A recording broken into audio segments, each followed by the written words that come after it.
What makes a battle? This is what it takes to make a battle.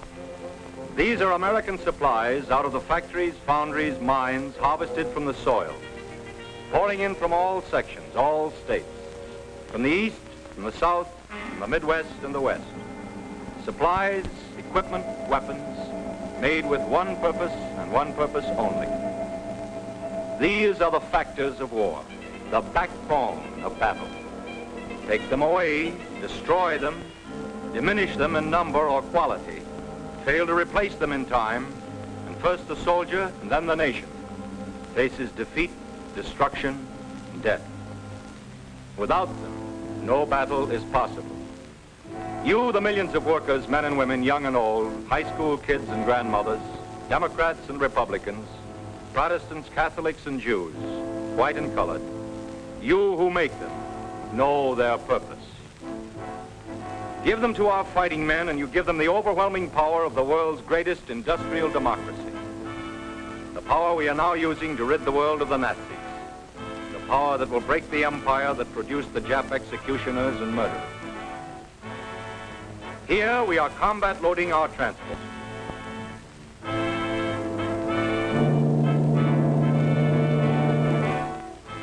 American sea power, probably the greatest naval force ever assembled, heads for our first land penetration of Japanese territory, the Marshall Islands, center gate in Jap Fortress Pacific.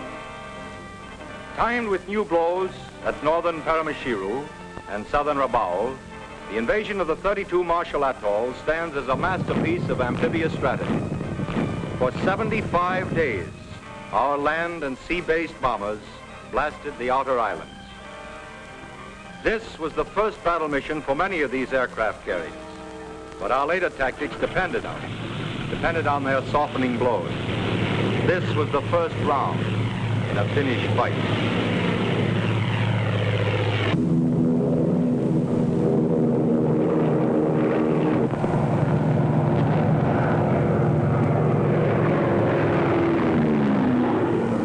Remember the look of those Jap hangars?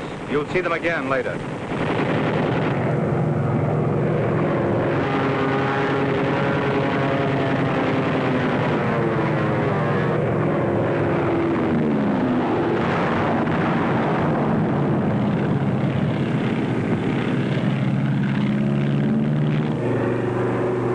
Sent up planes trying to drive us off, but the attempt ended in spectacular suicide, like this.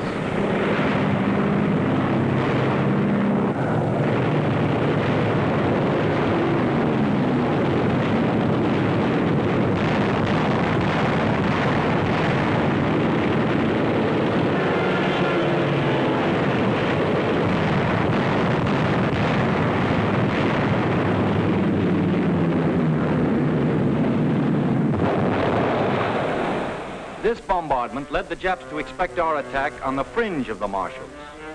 But our blow was struck at the very center, the Kwajalein Atoll. We struck at both ends of the 70-mile atoll simultaneously.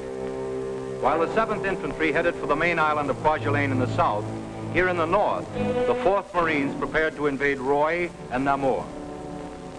The battle wagons blasted Roy and Namur with 5,000 tons of anger. Twice as much as Berlin was getting at just about the same time.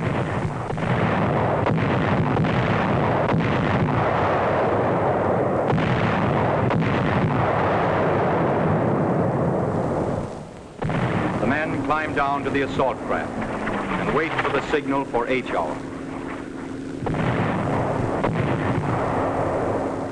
There it is.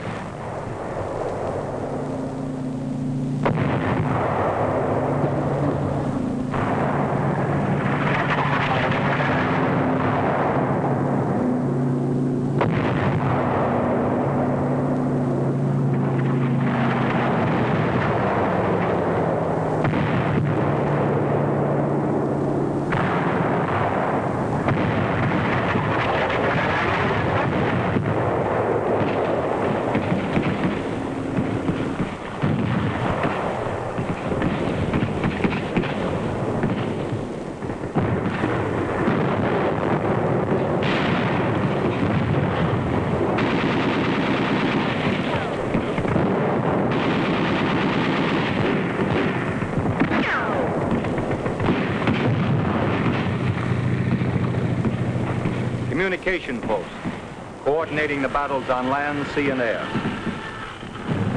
They started straight in, covering their advance with mortar fire. On a half-mile-wide coral island, there's no room for complicated tactics and flanking movements. There's just infighting, shell hole hopping across flat, empty sand with no cover. Each man fights his own war against the Japs, hidden out there somewhere in the rubble.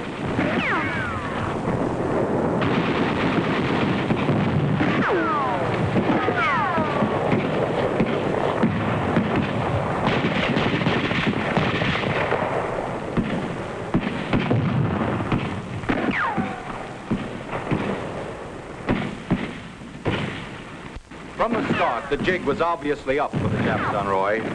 Germans would have quit right away, but Japs are Japs. They crept behind wreckage and took pot shots at us. They dug into the ground like rats. It was a matter of finding out where they were hiding and blowing them apart with bangalores and grenades. The stuff you see here and the stuff you're going to see was brand new, secretly assembled in depots for this particular battle. It was new because the older stuff gets used up, burnt up, or worn out. And because the faster we move, the more stuff we need. Each success leads to another and larger battle which cannot be won, cannot even be launched, until the mountains of equipment earmarked for it are actually at dockside. While the Marines were organizing their supply dumps here at Roy and Namur, the 7th Infantry were riding in for the kill 50 miles south at Kwajalein. Kwajalein was a bigger island than Roy or Namur, more powerfully defended. It was harder for our planes and naval guns to level it completely, easier for the Japs to hang on. Before the direct assault, our tactics were to flank Kwajalein. We landed artillery on the 2 small islands on either side and blasted at close range. We brought artillery shells ashore.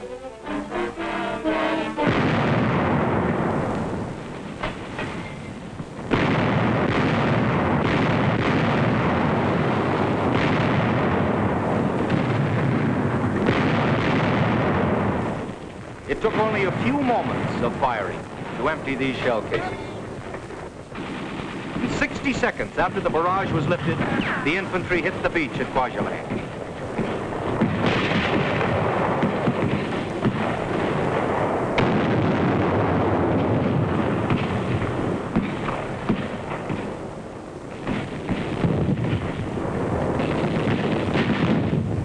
One more Jap pillbox.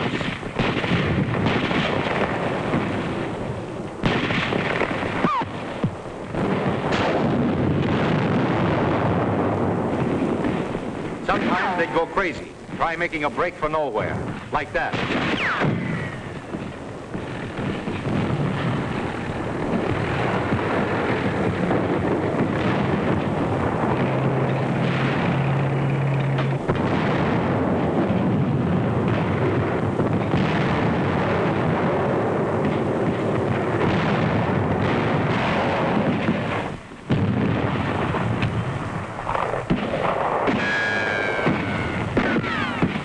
It was the same kind of dirty business, smoking and burning and blasting them out dead or alive.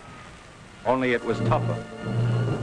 Out of 10,000 Japs, only 264 surrendered. When they did, they came out dazed and shaking.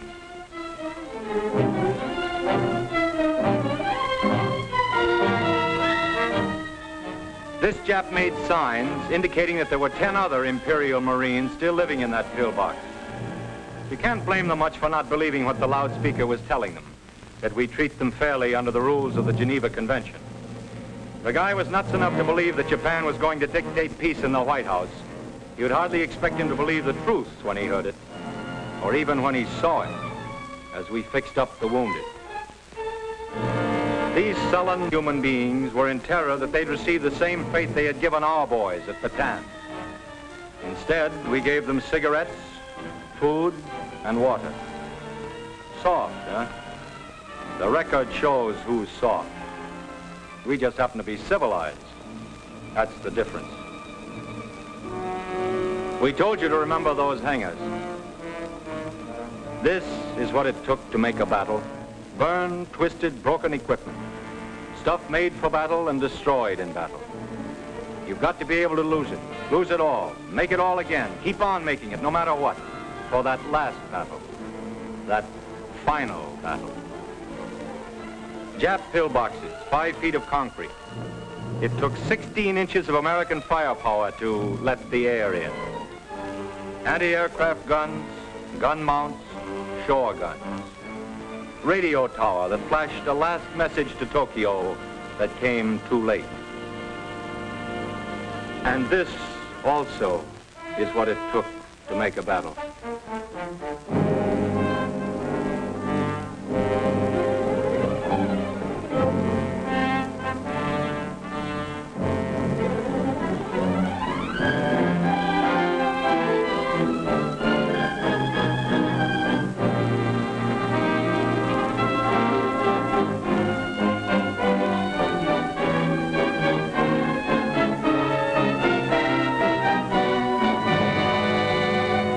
Comrades who will never forget, nor let the murderers in Tokyo forget.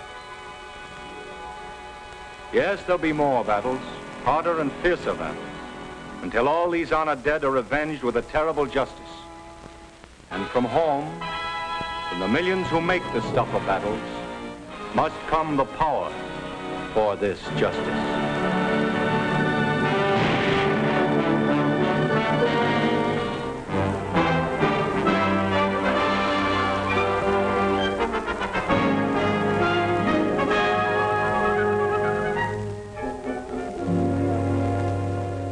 Moments of crisis involving the safety of our native land, the American people have invariably rallied against the danger with courage, faith, and resolution.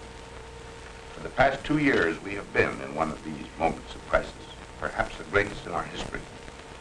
On the battlefield and on the home front, men and women are daily making great sacrifices so that freedom and our way of life may be preserved. There is now in progress the 5th War Loan Drive to raise money so as to ensure that this conflict will be brought to the speediest possible conclusion and with the least loss in lives. Complete success in that drive will meet the acclaim of the forces in the field and will be renewed proof that all Americans are one solid phalanx of determination in this great war. All of us profoundly trust that soon the world may be restored to a just peace. Until we can, with God's help, bring about that happy realization of our dreams, each of us must seek incessantly for ways and means by which the value of our services to our country may be enhanced.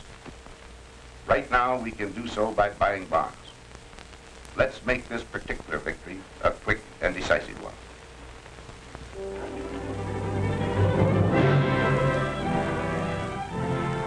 Back the attack. Buy more than before.